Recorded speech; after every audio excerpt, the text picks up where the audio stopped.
이번에 제가 거기를 이번 주 일요일 날 우리 학교에서 전기 기사 시험을 실기가 있었어요. 실기 시험이 있어가지고 제가 감독을 하러 갔거든요. 저번에도 감독을 하러 갔더니 그 전기 쪽으로는 감독을 안 들어가서 다른 과목을 봤거든요. 다른 과목을 봤는데 다른 과목 감독을 하러 갔는데 이제 보니까는 이제 이번에는 정말 운 좋게 오전에 전기 기사 실기 감독을 하게 됐어요. 그래가지고 거기 앉아보니까 거기서 저는 그래가지고 감독하는데 지루하지가 않더라고요. 돌아다니면서 계속 답을 어떻게 쓰나 봤고 하는데 진짜 꽤 어렵더라고요. 그리고 요즘에 이제 저도 처음으로 겪은 현상인데 예전에 우리가 시험 볼 때는 90년대였는데 90년대에는 전기 공사기사가 최고였어요. 전기 공사기사가 최고였던 게 전기 공사기사는 따고 나서 자격증 취득하잖아요. 그럼 그 다음날 바로 현찰이 돼요. 네, 전기 공사부터 와가지고 이거를 되게 6개월에서 1년 정도 빌려달라고 하고 바로 몇백만 원이 수중에 생겨요. 원래는 불법이긴 하지만 지금도 자격증이 어떻게 보면 좀 약간 불법으로 대여를 하는데 비상주 근무로 해가지고 이거 돈이 다 벌어들다 보니까 그런 게 있고 중요한 게 마스크를 안 했네. 마스크.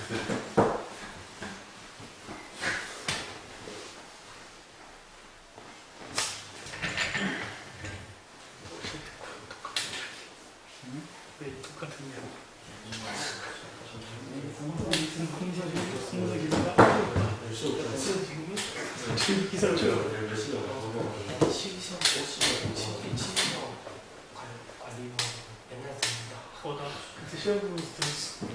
거의 저 얘기를 하신 거지.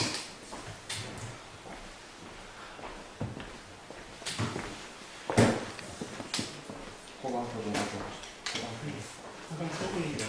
서분전이 제가 한번 맡은 건 수요일날 가서 저거 먹을래? 목요일날 가서 만든 가서 먹을 만두. A산에 만두. 웨스턴동에 있어. 맛있던데. 뭐가 멀다고 씨발 정발전에 대화를 얼마나 올리고. 가자.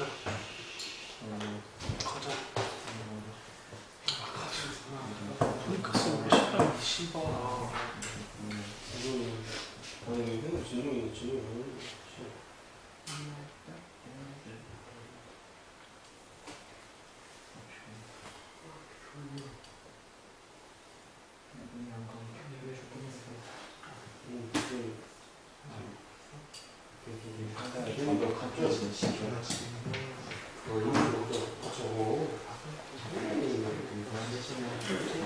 그리고 이따가 학과에서 햄버거를 또 준비를 한 것 같아요. 그래서 이따가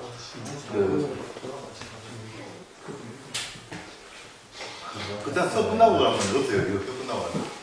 저 수업 끝나면 저 스페인 교수님 정규공사 있어요. 끝나고 점심 때 이따가 11시 반인가 햄버거 온다 했거든요. 그 드시고 오후에 하시면 될 것 같아요. 근데 전기공사기사가 그때는 좋았는데 전기기사하고 지금 약간 좀 문제가 있는 게 전기공사기사를 하는 일이 뭐냐면 전기공사한테 가가지고 그 도면을 보고 그 금액이 얼마 나오나 제가 했던 얘기인데 옛날에 이제 전기공사를 하면은 전기 도면을 내놓고 그걸 입찰이라고 하는 거예요. 그럼 가가지고 그 도면을 보고 이 공사비가 얼마 나오겠다. 공사비는 보통 어떻게 해요? 지금은 옛날보다 더 올라서 엄청 더 크죠. 예를 들어서 10억, 20억 된다. 그러면 뭐 10억 몇천만 얼마 하고 쓰거든요. 그거를 약간 거기서부터 운이 작용을 해요.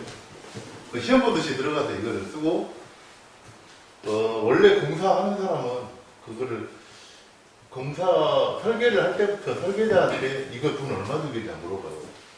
이 공사비 총 얼마 주겠습니까? 물어봐요. 예를 들어서 10억 10억 5천만 원 단위까지 다 자세하게 나와요. 750 8만 2천 원 이런 식으로 정했어요. 그러면 그 사람은 이제 절대 이거는 절대 비밀을 지켜야 돼요. 왜냐면 이게 이제 돈이 왔다 갔다 하니까 내가 공사비가 이 정도 나왔다 칩니다. 그러면 이게 절대 안 가르쳐줘요. 근데 이제 도면만 나눠주고 다 도면을 보고 가서 연구를 해가지고 이거 얼마쯤 되겠다 하고 입찰이라고 하는 걸 가지고 얼마쯤 되겠다 해서 10억 5천만 얼마 10억 6천만을 쓴 사람도 있을 거고 10억 4천을 쓴 사람도 있을 거고 뭐 어떤 사람은 황당하게도 갑자기 5억 이렇게 쓸 사람도 있을 거예요. 그러면은 이제 최종 심사를 해서 어떤 사람을 뽑냐. 사실 어떻게 보면 이 사람이 5억에 흘린다니까 이 사람한테 해주면 좋아 보이잖아요. 근데 이 사람한테 해주면 잘못하면 부실공사가 될 수가 있어요. 돈을 아끼고 한다 보니까 자재를 엄청 싸구려를 쓰거나 부실하게 될 수가 있어서 제도가 어떻게 되냐면 최대한 여기에 가까운 금액을 쓴 사람이 당첨이 돼요. 그래서 어떤 일이 있었냐면 2,000원, 단돈 2,000원 차이에도 떨어지고 합격하고 그래가지고 오히려 넘은 사람은 당연히 떨어지고 최대한 여기에 가까운 값으로 뽑히게 돼요. 그래가지고 그 입찰이 당첨이 된다 그러면은 실제적으로 저기 공사를 해보면 10억짜리 공사하면 한 5억은 나와요. 절반은 나와요. 이 세상 모든 게 다 그래. 한 반 정도는 남아야 먹고 살죠. 이런 일들을 입찰을 해가지고 자 이제 입찰이 당첨이 되잖아요. 그러면은 특히 그 정부 우리나라에서 하는 공사는 더 좋은 게 돈을 막 먼저 줘요. 먼저 다 끝나고 주는 게 아니라 먼저 막 돈을 줘요. 그러니까 완전 땅을 훔치기 돈을 먼저 받는데 돈을 먼저 받아가지고 일하는데 뭐가 어렵겠어요. 그래가지고 완전 이렇게 해서 진행이 되는 거였어요. 그래가지고 공사 이제 공정 관리하고 이런 일을 하는 게 전기공사기예요. 그래서 전기공사기사는 굉장히 바쁘게 왔다 갔다 해야 돼요. 여기저기 막 그 공사 현장으로 또 입찰 현장으로 왔다 갔다 하는 직종이라면 과거에 전기기사는 뭐였냐? 전기기사는 전기 안전관리자, 즉 이제 뭐 여기 우리 학교처럼 큰 건물이라든지 그 큰 빌딩, 보통 10층 넘어가는 빌딩에는 전기가 당연히 저번에 얘기했듯이 1000kW 이상의 전기를 쓰는 경우가 대부분이세요. 그러면 나라에서 법적으로 여기에 이렇게 되면 한전에서 전기를 이제 전기 실어 넣어주게 되고 되게 지하에 들어가요, 전기가. 그래서 여기서 수변전 설비를 통해서 건물에다 전기를 공급을 하고 그 설비를 관리하는 일을 하는 사람이 전기기사예요. 그래서 전기기사는 굉장히 별로 싫어하는 사람이 많았어요. 왜냐하면 저도 예전에 전기기사를 만나고 그러잖아요. 지하에 전기기사를 만나면은 솔직히 할 일이 별로 없어요. 그래서 잡아놓고 못 가게 해요. 장기 앞에만 두고 가라. 그러니까 하루 종일 무료하게 하루 종일 그냥 앉아있는 거예요. 그냥 일이 별로 없어요. 이 설비의 유지 보수를 한다 이런 식인데 그래서 초반에는 여러분들도 다 지금은 어쩐지 모르겠는데 초반에는 사람들이 다 활동적인 사람은 전기기사를 싫어해요. 전기 공사기사를 따고 싶어 했고 전기기사를 따서 일을 한다. 그러면은 또 뭐가 문제냐면 바로 되는 게 아니라 처음에 보조로 한 1년 정도 경력을 쌓아야 전기기사로 일을 해요. 그러니까 보조로 일할 때 한 1, 2년 정도는 꼭 참고 있어야 돼요. 그 부분은 지금도 좀 그런 것 같아요. 전기기사 땄다고 바로 업무를 수행하는 게 아니라 한 보조로서의 그 일종의 수련 기간이 좀 필요한 것 같아요. 그래서 전기 기사보다는 전기 공사 기사를 많이 봤죠. 근데 세월이 지나면서 이게 역전이 되기 시작해요. 왜냐하면 전기 기사가 만약에 세월을 그렇게 무료하게 보내버리고는 이 사람 손해인데 이제 어떤 현상이 생기냐면 시간이 남으니까 이 전기 기사가 전기 공사 기사는 그럴 시간이 없어요. 부지런히 왔다 갔다 하고 막 일을 해야 되니까. 근데 이제 시간이 남으니까 전기 공사 기사를 공부하자. 공부를 해요. 너는 놀면 뭐하니 공부를 하자. 전기 공사기사도 취득해요. 그러고 나서 전기 공사기사로 일을 하다가 이거 편하고 좋네. 공부를 더 해야 돼요. 그래가지고 이 전기 기사들이 전기 기술사가 많아요. 이게 어떻게 보면 공부 좋아하는 사람한테는 딱인 거죠, 이게. 그래서 그러다 보니까 점점 세월이 지나면서 전기 공사기사보다 전기 기사의 입김이 세지기 시작해요. 그래가지고 저도 이제 최근에 알았는데 지금은 전기 공사업체에도 전기 기사 자격증을 쓸 수가 있어. 그렇게 바뀌어버렸어요, 이제 제도가. 그래서 거꾸로 전기 공사기사 입지가 약해져가고 역전이 되기 시작했어요. 전기 기사가 요즘은 더 잘 팔리는 자격증이 됐고, 요즘 여러분들의 추세로 봤을 때 요즘에 이제 여러분들 성향은 전기 공사기사보다 전기 기사를 더 좋아하는 것 같아요. 차라리 시간 많고 그냥 정적인 거잖아요. 이런 게 나는 더 좋아. 하는 사람이 더 많아졌어요. 그러다 보니까 요즘에 좀 바뀌었고, 이제 그러다 보면 이제 문제가 생기는 게 있어요. 왜냐하면 다들 얘기하는데 전기 기사가 수요가 많다 보니까 전기 기사 1년에 3번 봐요, 시험을. 근데 전기 공사기사 쪽은 1년에 2번 봐요. 그러다 보니까 어떤 문제가 생기냐면 전기 기사는 이 시험이 알다시피 우리가 1차하고 2차로 나눠지잖아요. 1차하고 2차 나눠질 때 전기 기사는 1차가 더 어려워요. 전기 공사가 차라리 시험 상대적으로 1차가 있어요. 그 이유는 뭐냐? 전기 기사에서 여러분들이 제일 어렵게 생각하고 제일 극복하기 어려운 과목이 하나 있어요. 자기학을 여러분들이 제일 어려워요. 사실 알고 보면은 다 거긴데 자기학에서 많이 힘들었다. 그 다음에 전기 공사에 대한 자기학이 없어요. 자기학 대신에 전기 응용이라는 과목이 있는데 자기학보다는 쉬운 편이에요. 그래서 시험을 보면 1차는 전기 공사기사가 쉽고 자기 기사가 좀 더 어렵다. 근데 2차는 오히려 비교해보면 2차는 이제 전기 기사가 차라리 쉽고 전기 공사기사가 더 어려워요. 그 이유는 뭐냐면 전기 공사기사에서 다들 힘들어하는 게 견적이라는 과목이 있어요. 견적이 뭐냐면 아까 얘기했던 도면을 가지고 공사비를 산출하는 거예요.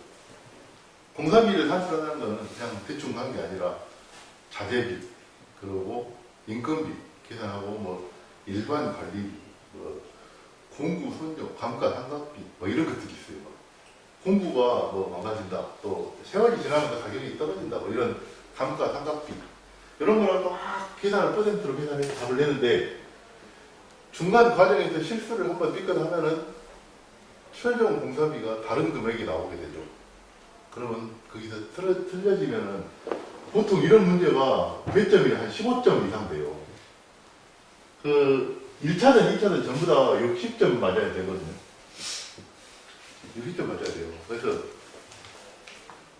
제가 장담한 건데 여러분들이 내가 할 수 있을까 생각했지만은 요거 독립출판사에서 이게 똑같이 필기 시험 문제집이 있거든요.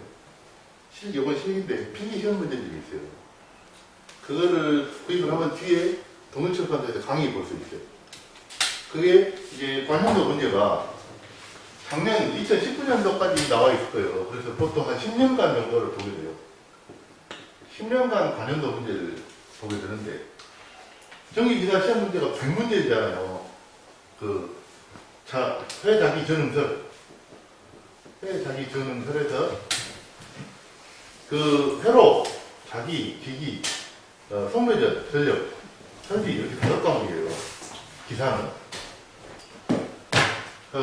기사 5과목이니까 내 생각에는 여러분들이 반드시 봐야 될 거는 지금은 어차피 전략적으로 공상기사보다는 기사를 먼저 보세요. 왜냐하면 지금 저한테 취업을 해 들어오면 또 기사가 마치 공상기사가 요즘에 드물어요. 제가 보기에는 앞으로 공상기사는 점점 그 입지가 약해져 가거나 합병될 가망이 높아요. 저도 사실 옛날에는 그때는 우리 부모님이 전기 공사학을 하고 있었기 때문에 우리 부모님의 소원이 전기 공사기사를 출입해주는 거였어요.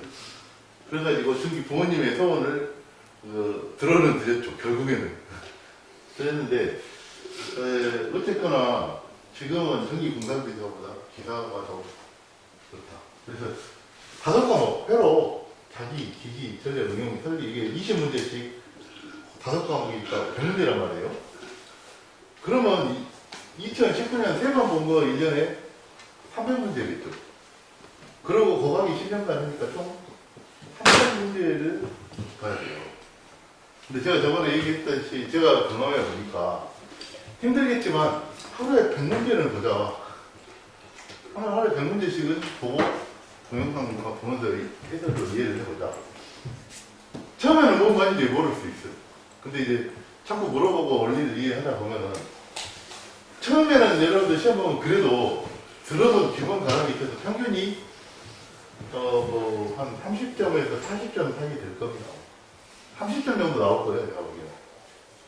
처음엔 다 떨어져요. 처음에 지금 실력으로 시험 가보면 모의고사를 봐봐요. 이거를 다 보지 말고 모르는 문제 다 찍어 그냥 찍고 해서 모의고사를 봐서 점수를 내봐요. 그러면 처음에 30점 정도밖에 안 나와.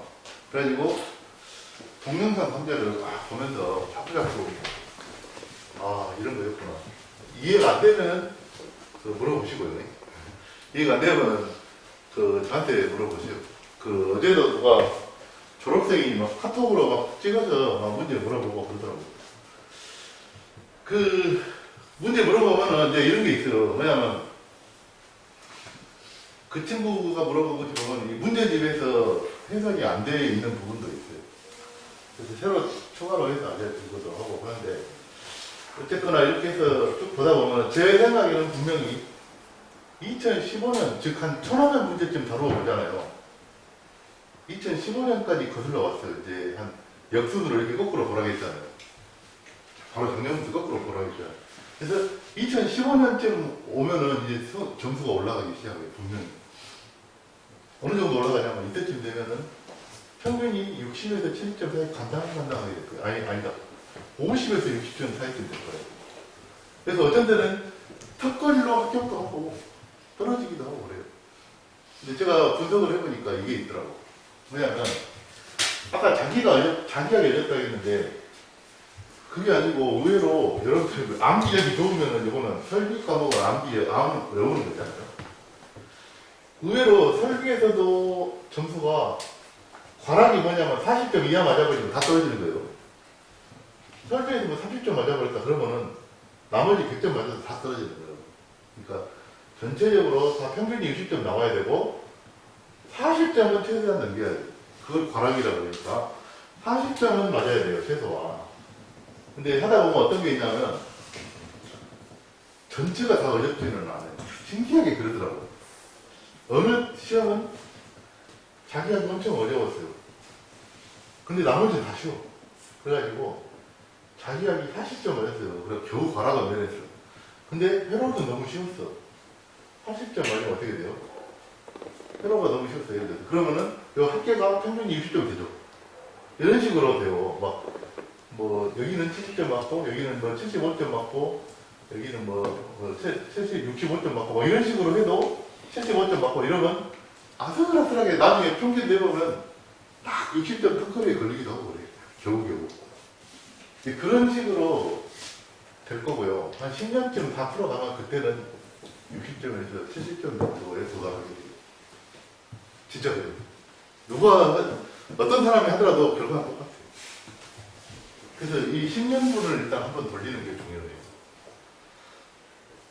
근데 이게 10년분까지 가도 때로 어쩔 때는 한 번은 시험 좀 어려웠다고 아스메트릭 55점 평균 돼갖고 떨어지기도 해.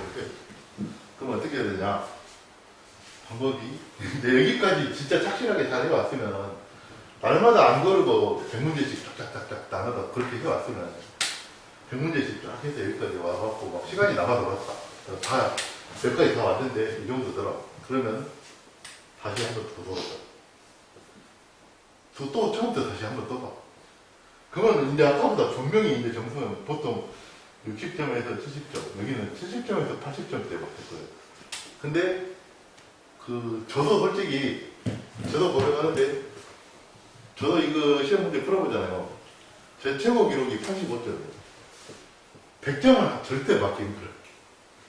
그건 더 신기하죠. 왜냐면은 저도 사실 막 반복해서 보는 스타일이 아니고 한 번은 집중해서 하다 보니까 100점 맞고 싶으면은 이제 이걸 진짜 반복해서 한 3번 이상 보면 될 거예요, 아마. 근데 그 정도까지 될 시간도 안 되고, 그런 여건은 안 될 거예요. 실제적으로, 현실적으로는 그렇게는 안 될 거예요. 안 될 가망이 높아요. 그래서 지금 남은 시간으로 여러분이 도전한다면 남은 시간 내에 여기서부터 여기까지 10년간을 한번 잘 본다고 생각하고 그렇게 가보는 게 좋아요. 그리고 이제 참고로 시중에서 파는 거는 본도 손님이야기와 그냥 생각할 때 제일 저렴한 방법이 이거예요. 여기 강사들하고 물론 제가 봤을 때 요즘에 최고 인기 좋은 데가 자단기라고 노란돼지. 혹시 노란돼지 강의 봤어요? 본 사람인데 자단기? 보면은 잘은 모르는데 이 사람 스타일이 약간 좀 욕쟁이에요, 욕쟁이. 나도 몰라 새끼야 이런 식이 이제 이 사람이. 근데 어쨌거나 이 사람이 인기가 있는데 가격도 좀 비싸고 또 그 다음에 유명한 데가 다산애집이라고 한 데가 있어요. 다산애집 거 혹시 본 사람 있어요? 다산애집 거를 보다 보면은 이 동영상 문제 열심히 보다 보면은 나도 모르게 그 사람의 성대 묘사가 하게 돼요. 그래가지고 제일 독특한 사람이 아까 자단기도 그렇지만 다산애집 이 사람은 목소리가 좀 특이해.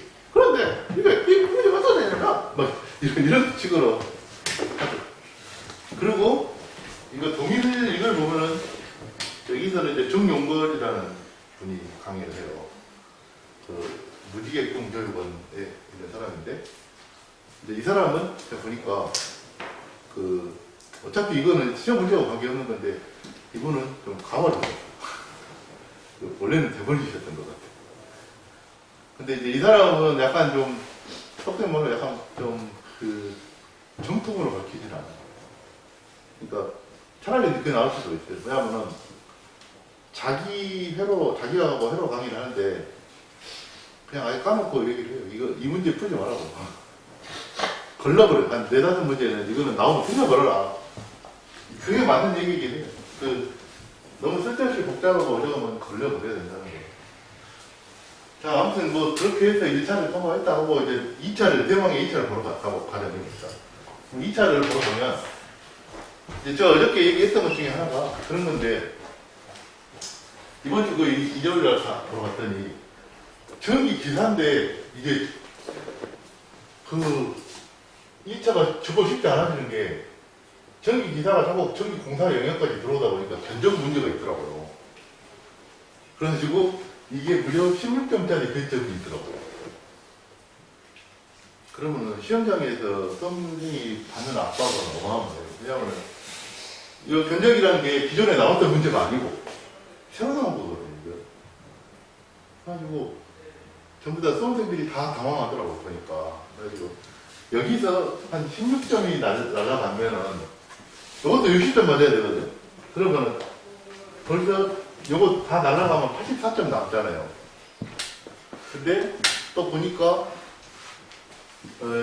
기사에서도 이런 게 테이블 앤 스텝이라고 공사를 할 때 전기 어떤 거를 설계를 하고 만들 때 전선의 굵기라든지 전선관의 굵기 선정을 해주는 거였어요. 표에서 써야 되는데 그 문제도 어려워요. 그게 여러 가지가 복합적이에요. 그러니까 뭐 예를 들면 모터 또는 뭐 이런 것이 쓰는 전류가 얼마나 이렇게 계산해갖고 그 전류에 맞는 표를 선정해주고 하는 건데 이것도 계산이 복잡하고 이게 또 보통 한 15점대예요. 그러면 만약에 요 두 개 다 놓쳤다, 못 받쳤다 그러면은 31점이 날라와. 그러면 이제 몇 점이에요? 이제 31점 날라가면 100점에서 벌써 69점이에요. 이제 남은 여유는 9점밖에 없어요. 이제 여기서 9점 더 틀리면 이제 불합격인데 나머지 다 맞춘다 하는 게 결코 호락호락하지는 않은 것 같아요. 근데 이거는 이제 전기 기사 얘기고 오후에 전기 산업 기사는 한번 보러 갔더니 굉장히 편리하고 쉽게 나오더라고요, 문제가. 그래서 어쨌거나 그런 생각이 들었고 또 중요한 게 시험을 보는 데는 정보가 필요하거든요. 뭐냐면은 어제 시험 끝나고 나자마자 저한테 이제 시험 봤던 사람들이 저한테 카톡으로 굉장히 문의가 많이 왔어요. 이거 답은 뭐냐, 맞냐 이렇게 막 많이 물어보고 했는데 이 중요한 게 이제 그러고 나서 제가 어제 밤에 하루 지났잖아요. 어제 밤에 보니까 이 복원 문제 복원이라고 나왔던 문제를 다시 풀이가 나오는 게 있거든요. 근데 그 복원으로 이제 유명한 사이트가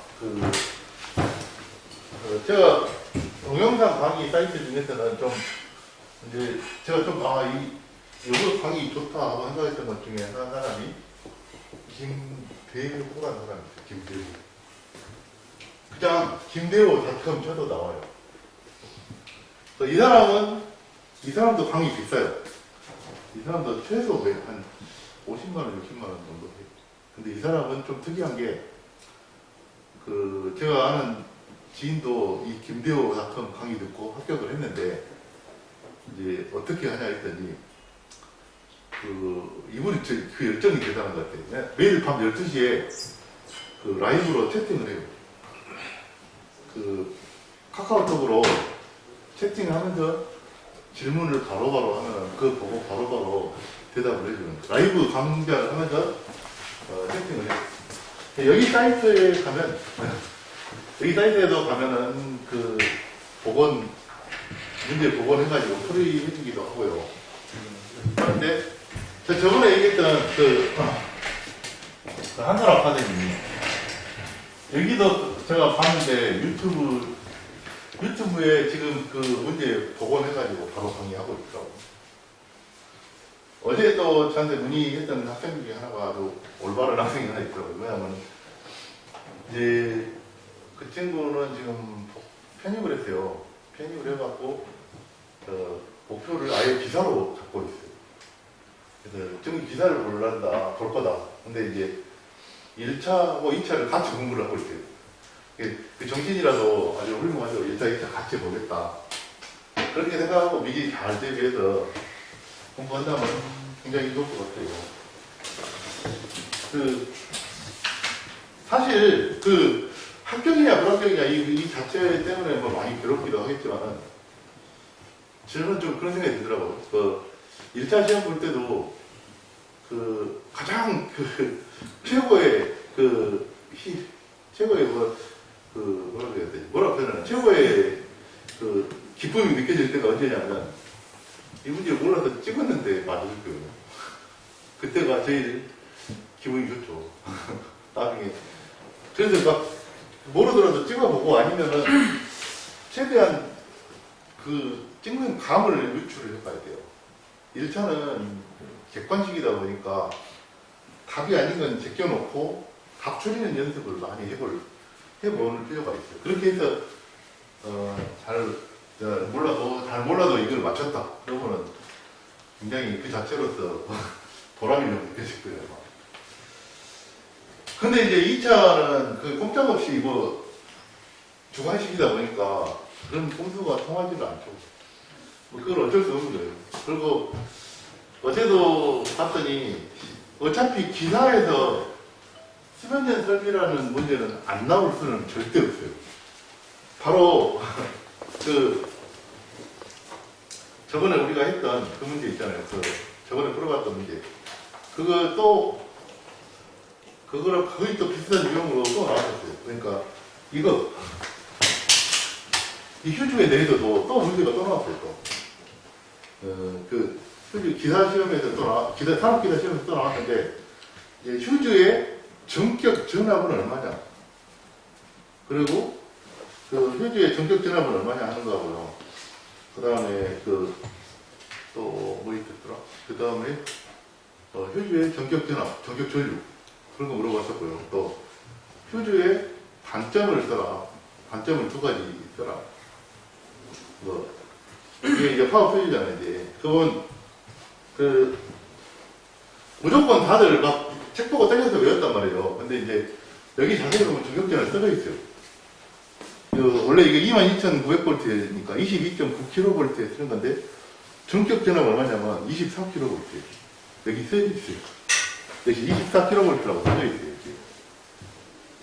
그리고, 이제, 전류는 이거 같은 경우에 25kA짜리. 이렇게 돼 있고요. 그 다음에 이제 휴즈의 단점이 뭐냐. 요거는 이제 잘못되면 얘가 터져가지고 꽤 새까맣게 타요. 그래서 다시 재활용이 안 돼요. 그래서 갈아줘야 돼요. 이거 소모품이죠. 그래서 차단기 같은 경우는 착 하고 내려갔다가 문제가 해결돼서 다시 올려보면 쓸 수 있죠. 이거는 그게 안 돼서 재투입이 안 된다 하는 거죠. 그 다음에 이제 또 돌아다니면서 봤더니 그 두 번째를 다들 못 쓰더라고. 재투입이 안 된다. 그 다음 거를 다들 답을 못 써요. 근데 이제 그 다음 단점이 뭐냐면 휴즈의 단점이 또 그런 거죠. 뭐냐면 삼상으로 돌아가는 게 있는데 휴즈가 다 끊어진 게 아니라 하나만 끊어질 수가 있어요. 이런 식으로. 그러면 어떻게 되냐면 이 상을 잃어버린 데서 이거 결상이 된다고 해요. 결상의 의미가 있다. 그러니까 삼상 전동기가 이렇게 하나가 끊어지면은 돌아가는 힘이 약해져 버려요. 이런 단점이 있다. 그래서 휴즈를 쓰게 되면 당연히 또 결상에 대한 도전을 또 해줘야 되고 그런 것이 있습니다. 지난번에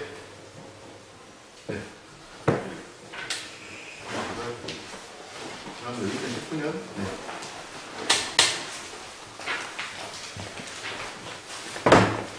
19년 3회차 시험을 보고 있었는데 이것도 있었네.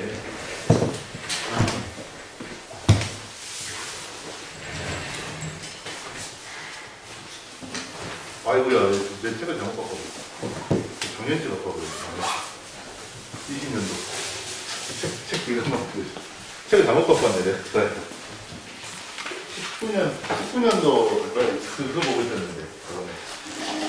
19년도.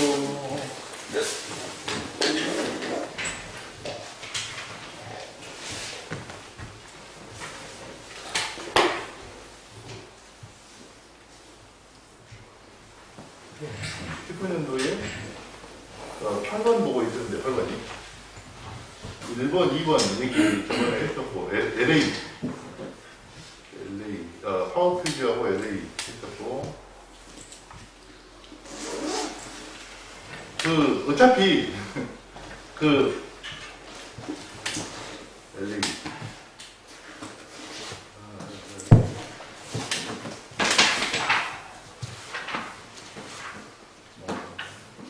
그 다음에 이제 휴전 설비 보면은 이제 또 가볼게요.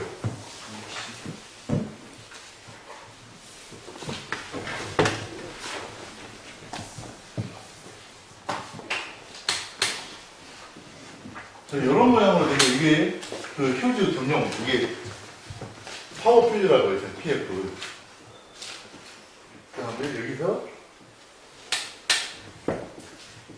요게 LA라고 했었고, 그 다음에 네모로 된 게 이제 또 나오게 되고, 네모로 된 거 또 1번, 2번, 그 다음에 4번, 2번 설명했는데 4번이 여기 4번에 해당하는 건데, 자, 요건 4번, 요건 뭐냐? 요거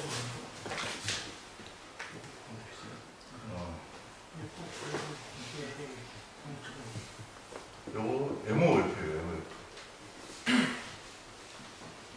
자, MOF는 뭐냐면 전부 다 전부 다 영어로 다 풀어서 쓸 수 있으면 좋다고 했어요.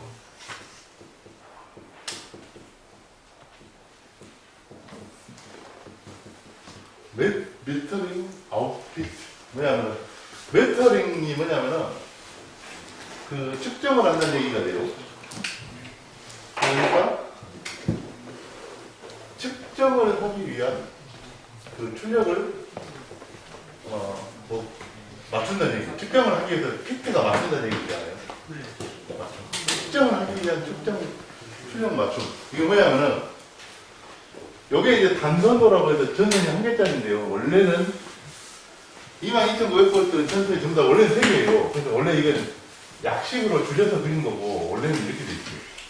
똑같은 게 이렇게 3개씩 펴줄게 있는 거예요, 이런 식으로. 이거는 이제 복선도라고요.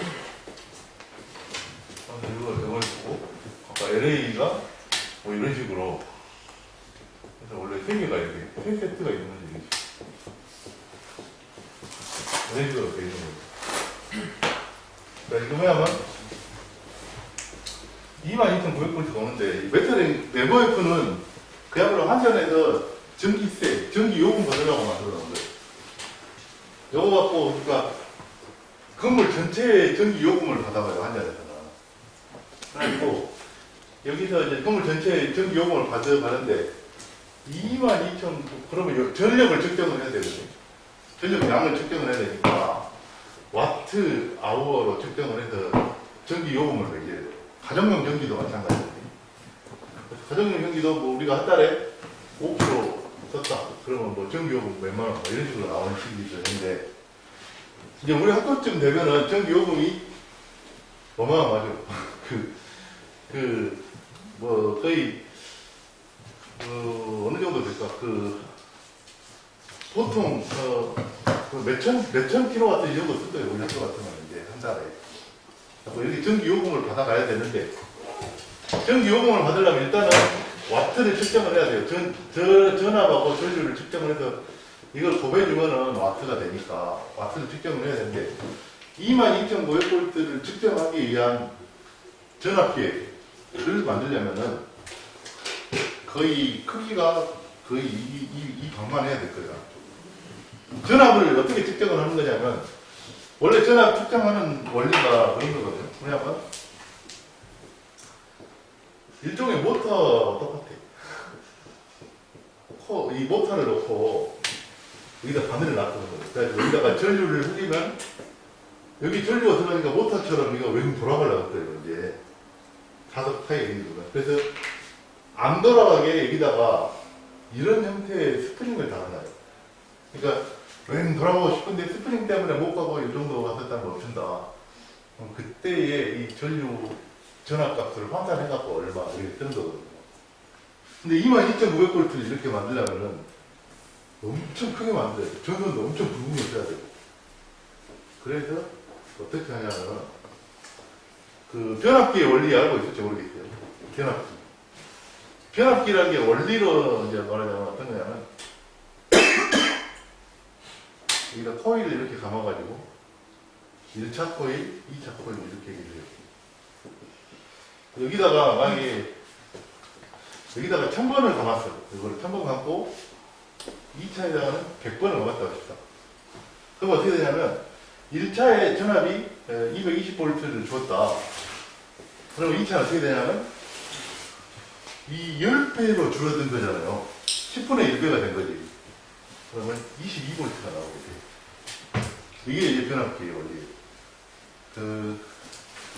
우리가 이쪽 어디 가보면은 예전에 우리가 변압기 한번 만드는 실험을 해봤거든요.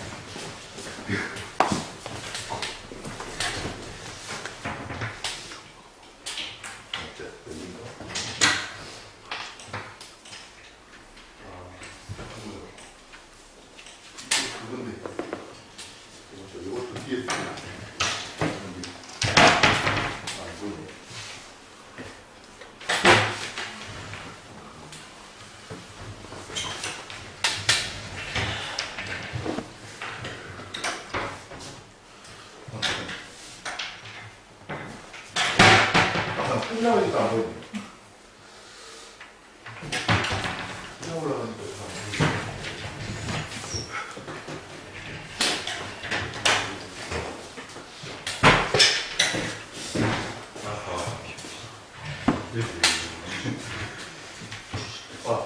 여기 변화도 비슷한 느낌이 있는데,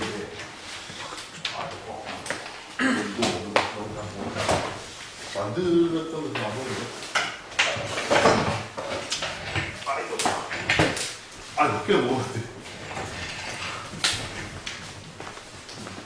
근데 이게 변화기. 이렇게, 실제적으로 변압기가 이제 이쪽이 뭐, 이쪽이 1차, 이쪽이 2차 이렇게 되는데, 이제, 좀 더 무거워. 설명을 좀 해볼게요. 변압기가 1차, 2차 이렇게 있다는데, 실제적으로는, 이거는 원리를 얘기했는데 편하게 얘기한 거고요. 실제적으로 어떻게 되냐면, 여기다가 다 감아버려요. 그게 이것도 그런 형태죠. 여기다 다 감아버려요. 그러니까 여기다가 다 감아가지고 1000번을 감았다 쳐요. 1000번을 감았어요. 그러면 어떻게 하냐면 대부분은 여기 500번쯤 되는 데서 하나 전선을 끄집어버려요. 그러면은 1차에 220V를 그으면 2차에서 여기는 얼마가 되냐면 110V가 되겠죠. 여기가 딱 500번 감긴다 이거니까. 그래서 대개는 이 형태가 대부분 이거를 한 번만 감자지 이걸 단권 변압기라고 하고, 이 형태는 복권 변압기라고 그래요. 근데 복권 변압기는 저도 지금까지 거의 별로 본 적이 없죠. 왜냐면 이렇게 만든다 하더라도 여기서 100번 정도 가운데서 이렇게 떼내가지고 이만큼 떼내면 여기서 100번 정도 가운데서 떼내면 여기서 22V 나올 수 있으니까요. 근데 이제 복권이 있기는 있어요, 이게 진짜로. 근데 있다 하더라도 이렇게 가면 진짜 전선이 너무 많이 되니까. 또 구조적으로도 그래서 진짜 복권을 만들어도 여기다 감고 여 안에다가 2차, 2차 나누어서도 하고 그래요. 그래서 이 형태로 만들어진 거는 실질적으로는 보기 힘들다. 그런 건데, 아무튼 그러면은 22,900V를 여기다 걸었어요. 그러면은 요거 측정하기 위해서 전압을 낮춰야 되니까 얼마만큼 낮춰버리냐면 무조건 2차 측은 110V 나오게 낮춰버려요. 그러면은 어떻게 만들 수 있을까요? 간단해요. 왜냐면은 지금 1차랑 2차 비율에 따라가잖아요. 그러니까 계산해볼게요. 만약에 22,900V에서 110V를 만들고 싶어요. 이렇게 낮추고 싶으면은 1차에 1000번은 22,900V에 여기 1000번을 감았다 그러면은 110에는 몇 번 감았는지 모르죠. 이런 식으로 하면 되죠. 그러면 이렇게 계산해보면 22,900 곱하기 X는 110 곱하기 1000이에요. 그러니까 요거 계산해보면 참 나오겠죠. 요거 되면 11000을 220% 나오는 거죠. 그러면 이 숫자만큼만 여기다 감아주면 여기서 110V가 나오는 거예요. 이런 식으로 돼요. 참고로 거꾸로도 한번 해볼까요? 우리 가정용 보일러 같은 거, 보일러에서 이 가스가 탁 나오면 불이 확 붙어야 돼요. 그것도 실은 이걸로 만들어요. 이게 가정용 변압은 220V잖아요. 220V인데 공기중에서 불꽃이 튈 정도 되려면 보통 한 7000V에서 한 10,000V 정도만 돼야 돼요. 그러니까 여기는 2차에서 여기 전압이 엄청 높으면은 여기서 그러니까 한 22,000V 정도까지 올린다고 합시다. 이제 거꾸로. 그러면 이렇게 불꽃이 팍 튀겠죠. 여기 가까이 해놓으면 20,000V나 되면. 이것도 가능해요. 여기가 예를 들어서 220V 100번 남았다. 여기는 몰라. 근데 22,000V를 만들고 싶어, 2차에는. 그러면 220대 22,000. 그러면 100번 대 몇 번이냐? 이렇게 하면 되겠죠. 220x는 2200000 나가보면 어디 110000 이니까 여기다가 11만 원 가면 되는 거지. 그래서 그 가느다란 코일로 많이 감아주면 되는 거죠. 많이 감아주면 여기다 11만 원 감아주면 2차에서 높은 전압도 만들 수 있어요. 저번에 누가 그만 이거 얘기를 하니까 그러면은 저도 그렇게 생각해 본 적이 있는데 그러면은요 혹시 1.5V 갖고도 뭐 250V 만들 수 있겠네요? 그죠? 건전지 갖고도 건전지 1.5V는 직류예요. 직류를 조류로 만들 수도 있어요. 회로로 해서 만들 수 있어요. 1.5V 건전지 직류인데 얘를 조류로 어쨌든 만들었다 합시다. 그러면은 그런 원리라면 1.5V짜리도 여기다 많이 감아갖고 가정용 전압 220V 만들 수 있겠는데 그래서 건전지 가지고 220V짜리 뭐 집에 가전제품 쓸 수 있겠죠. 그러잖아요. 근데 당연히 그건 안 돼요. 왜 안 되냐면 건전지가 전류가 고작해야 최 1A가 안 돼요. 1A라고 칩시다. 예를 들어서 그러면 이 건전지 전류가 어떻게 되냐면 전압 곱하기 전류니까 1.5W예요. 그러면 전력은 220으로 변환했다면 전류는 모르죠 지금 현재. 그런데 여기도 1.5 에너지 불변의 법칙 에너지가 확 늘어나지는 않거든요. 여기 다 해서 1.5W밖에 안 돼요. 오히려 손실 때문에 좀 까먹고 1.3W나 1.4W 정도밖에 안 될 거예요 이제 실제로는. 그런다 하더라도 계산해보면 220x를 그러면은 값을 구하려면 1.5를 220 나누면 어떻게 되겠어요? 0.00 얼마 되겠죠. 전류가 엄청 작아가지고 전압은 나와도 전류가 작아서 가전제품에 넣어보면은 작동 안 해요. 그래서 전압만 중요한 게 아니라 전류도 중요하다. 그래서 이거는 22,900V를 그 변압기가 들어있어요. MOF 안에는. 우선 첫째 전압을 110V로 낮춰주는 트랜스가 들어있는 거죠. 그래서 실제적으로는 단권이 완타 있으니까 이런 식으로 원래 이렇게 이쪽에만 이렇게 담겨 있어요. 하고 여기가 이제 삼상이니까 여기 또 3개가 있거든요. 원래 3개를 같이 뭉쳐 있는데 아무튼 뭐 하나만 얘기하자면 여기서 110V니까 요만큼의 이제 이걸 탭을 낸다 그러는데 110V가 나오게 해서 이거를 전압계에다 연결한 거예요. 그러면 이제 그 전압계에다 연결하고 최대 가치는 110V잖아요. 0V에서 110V 나온 건데 이 눈금을 그렇게 바빠서 써놓은 거죠. 뭐 눈금을 여기서 뭐 쉽게 표현해서 110 나오는 걸 지워버리고 여기다 22,900 이렇게 써놓으면 전압계가 바늘이 이렇게 가리키면 22,900 들어오는구나 알 수 있고, 만약에 바늘이 한 절반 정도 떨어져서 한 11,000V 정도 돼버렸다 그러면 실질적으로는 여기가 110이 아니라 한 55V 정도로 떨어져서 나오는 거죠. 여기는. 그리고 실제로 여기서 11,450 이렇게 전압이 떨어져 버렸다 그러면 이렇게 나오겠죠. 바늘이 뭐 이런 식으로 되는 거예요. 그래서 이렇게 전압을 낮춰서 이거를 측정을 할 수 있게 해놨고, 이거를 측정을 해야 이게 고장이 나는 건 아닌지, 또 고장이 나는 건 아닌지, 그 다음에 전기 요금을 얼마를 매길지, 이런 부분이 계산이 된다는 거예요. 여기에 전기 뒤에 놔둬 버렸구나. 저기 뒤에 나중에 이제 보실 건데, 저기 뒤에 모터 밑에 보면은 기계 같은 게 하나 있잖아요.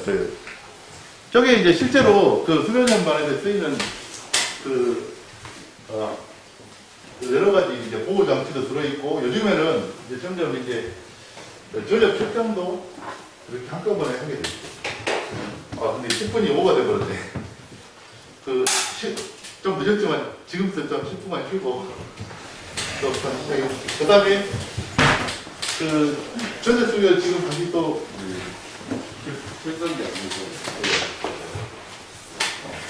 지금 다시 하고 있어요. 아, 아이폰이면 아이폰 설치 방법이 따로 있어요. 상태가 들어보자. 항상 빼고 이름 앞으로 약관 약관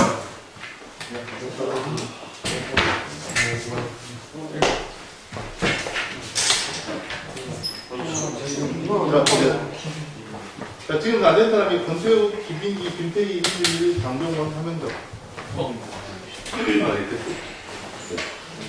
네? 누구? 이름이? 일단 수동으로 일단 넣고. 네. 그 다음에 또 안 된 사람. 장병원? 네. 수동으로 일단 넣고. 그 다음에. 네.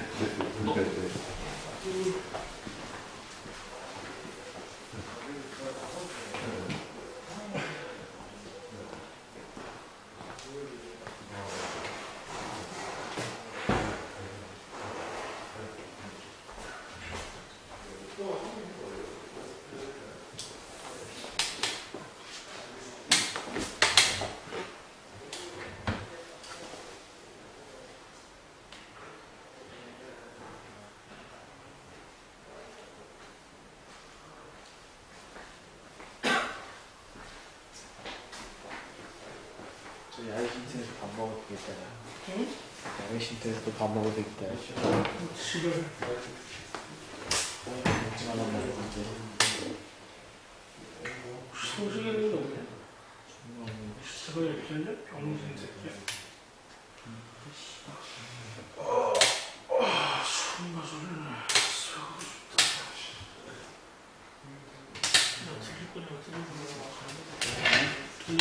드리블 하자고 드리블 하자고